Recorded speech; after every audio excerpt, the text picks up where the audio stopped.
நமது கலாச்சாரம், நமது பண்பாடு எப்போதும் நம்முடன் நீடித்து இருக்கும். சப்ஸ்கிரைப் திலக்.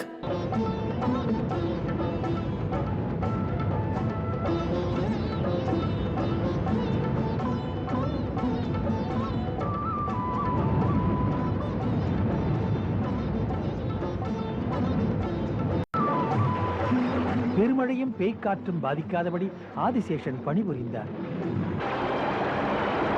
இன்னும் ஒரு பிரச்சனை எழுந்தது. திடீரென்று யமுனையில் வெள்ளப்பெருக்கு உயர்ந்தது.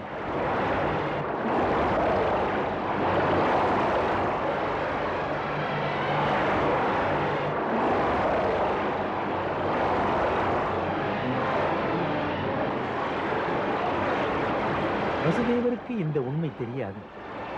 யமுனை பகவான் ஸ்ரீ கிருஷ்ணனுக்கு உரியவள் என்பது. இன்று அவளுடைய இறைவன் அவளை தாண்டி செல்வதை அறிந்து அவர் திருப்பாதங்களை வணங்கும் எண்ணத்துடன் ஆசையுடன் வடிவெடுத்து வந்தார்.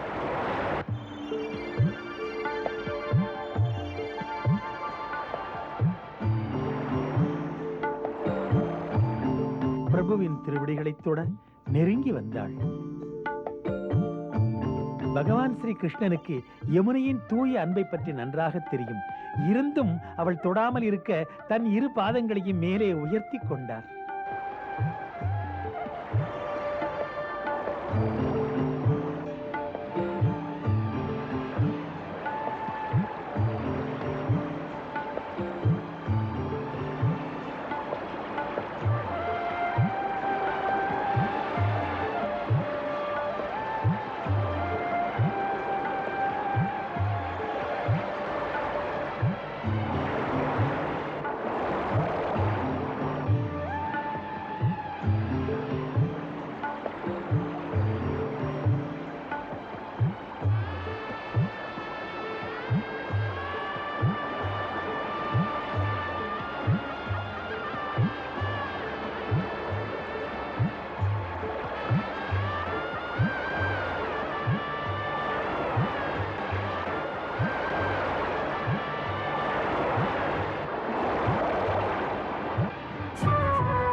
அன்பை சோதிப்பதே ஆண்டவனின் விளையாட்டு அல்லவா? சோதிப்பதே இறைவன் அவன் விளையாட்டு. சரணங்களை பதித்தான் அவள் குரல் கேட்டு. பகவானை தொட்டாளே யமுனை, பக்தியில் பரவச நிலை அடைந்தாளே. நெடுநாள் யமுனை காத்திருந்தாள், அவனை நினைத்திருந்தாள். காத்திருந்தாள் நல்ல காலம் வரும் என்று யமுனை காத்திருந்தாள்.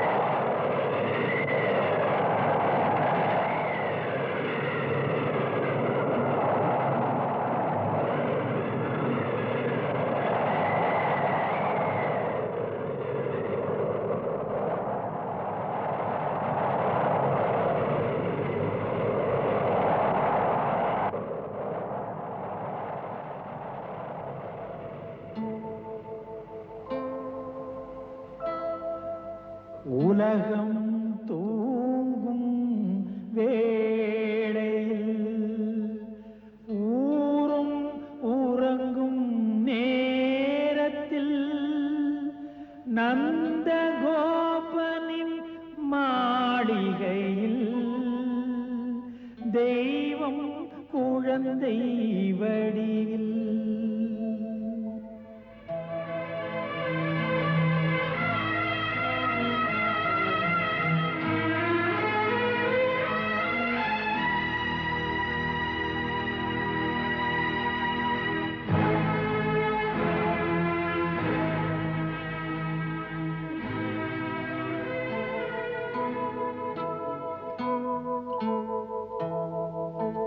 தன் பிரிய மைந்தனையே தந்தையும் பிரிய துணிந்தனன் மாயவன் நடத்துகின்றான் ஒரு மாபெரும் மானிட நாடகம்.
எனது மாயையினால் உனக்கு இப்போது நடந்தது எதுவும் நினைவு இருக்காது.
வீட்டு குழந்தையை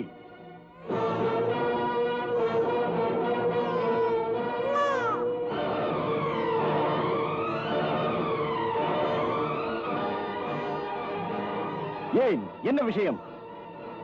செல்லுங்கள், பெண் குழந்தை என்று மன்னவருக்கு செய்தி சொல்லுங்கள். என்ன பெண்ணா? ஆம், செல்லுங்கள்.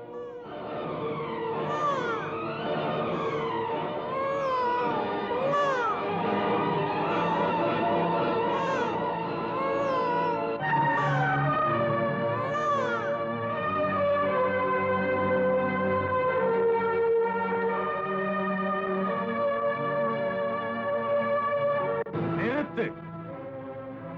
என்னிடத்திலா சொல்கிறாய்? ஆம் மன்னவா, நான் என்ன செய்வது? பொய், பொய். அவர்கள் என்னை ஏமாற்ற இப்படி நாடகம் ஆடுகிறார்கள். இதை நம்புவதற்கு நான் ஒன்றும் ஏமாளியும் இல்லை. அவர்களை சும்மா விடப் போவதும் இல்லை.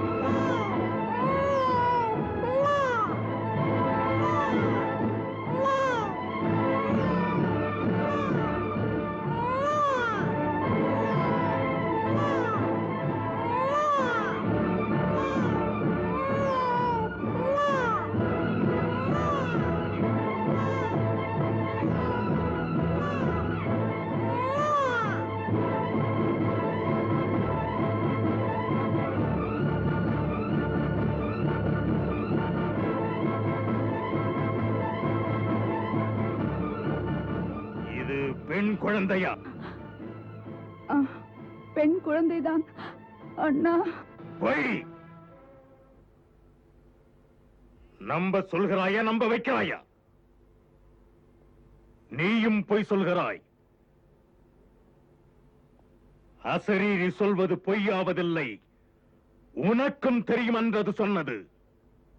பிறகு பிறகு எப்படி பெண் குழந்தை பிறந்தது? எப்படி பிறந்தது? தேவகி ஆண் குழந்தை பிறந்திருக்கிறது. எங்கே அதை மறைத்து வைத்தாய்? யாரிடம் அதை கொடுத்து விட்டாய்? சொல்.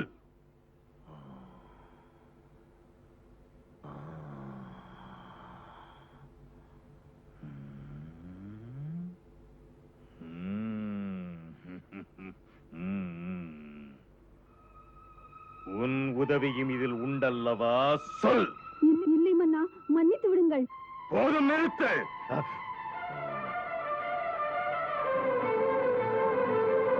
காவலா. மன்னவா, யார் இங்கே வந்தது? யாரும் இல்லை மன்னவா. உண்மையை சொல். மன்னா, சொல். எனது எந்த பகைவனுடன் சேர்ந்து கொண்டாய்?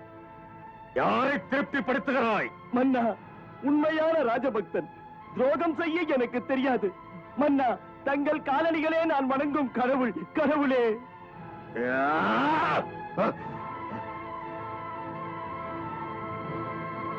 வசுதேவா, பொய் சொல்ல தெரியாது உனக்கு. எங்கே உன் பிள்ளை? எங்கே?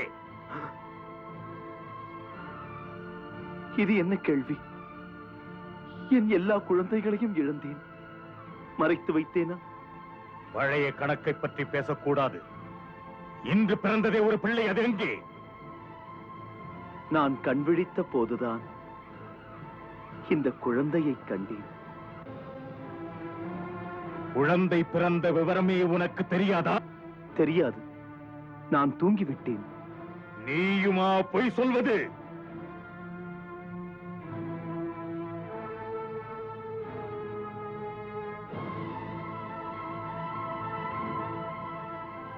தங்களுக்கு தெரியாதா? நான் உண்மைதான் பேசுவேன். என் நினைவு தெரிந்து இன்று வரை நான் பொய் சொன்னதே இல்லை.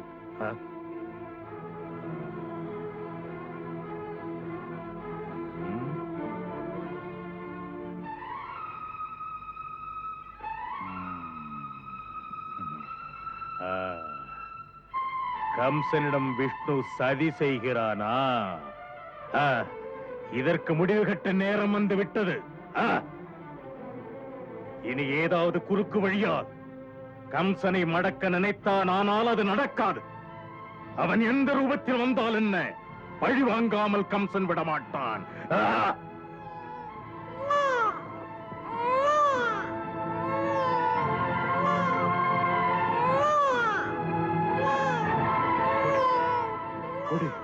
என்னிடம் அந்த குழந்தையை கொடுத்து விடு. முடியாது.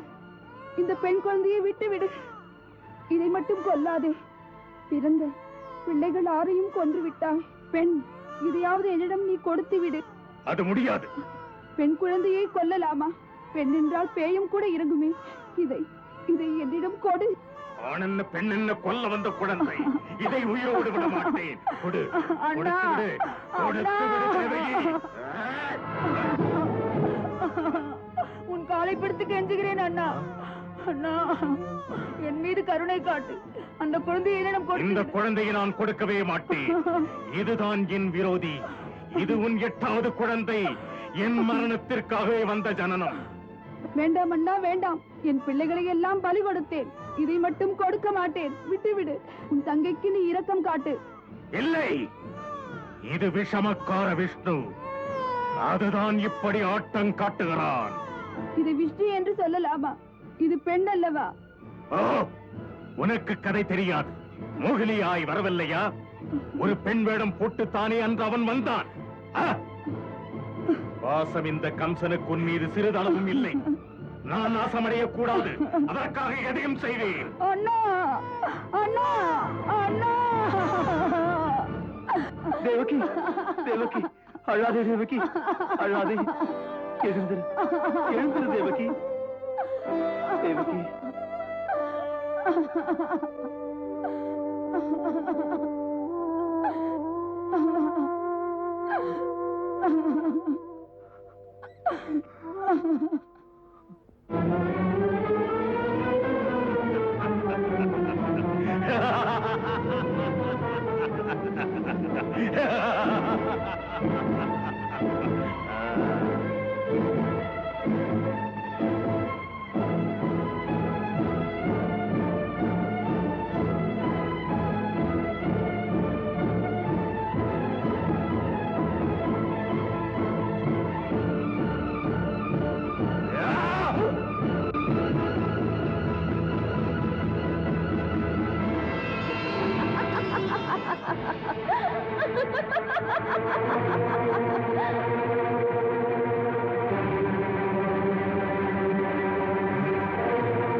அடே கம்சா, என்னை கொல்வதால் உனக்கு எந்த பயனும் இல்லை.